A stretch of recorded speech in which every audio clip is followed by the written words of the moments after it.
За сайн байцгаана уу. Би нэг хөлн өвддөг улсуудад маш их үр дүнтэй нэг зүйл зааж өгье.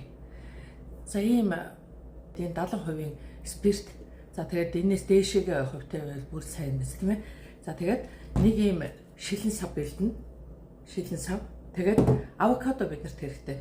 За авокадогоо яах вэ гэхээр авокадогоо дундуур нь ингээд зүсээд ингэж хуваагаад тэгээд эргүүлэхлээр ингээд салчдаг. Энэ салсныгаа хутга ингээд зоогоод ингээд яс нь ингээд гараад ирдэг. Ингээд. За тэгээд энэ ясыг хэрчнэ. За авокадог бол ер нь хэрчгээд их амархан энэ их зөөлхөн байдаг. Ингээд л ерөөс айл болох жижигхэн маягтай ингээд мах татчаа юм шиг маягтай л хэрчээд хийчих шүү. Ингээд ийм болгоод би хэрчдэг шүү. Ийм болгоод.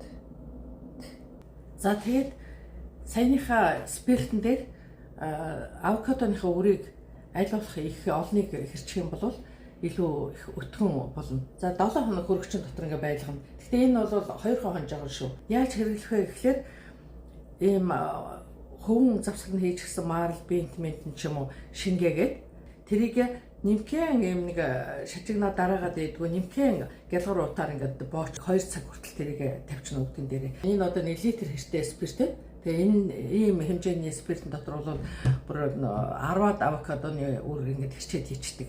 Тэгээл ерөөсөө их сайхан өтгөн улаан шаргал болол нэг эдийн хэрээний дөрвөлжин юмд шингээчихгүй да сайн шингээгээд ингээд бариад яадаг юмд.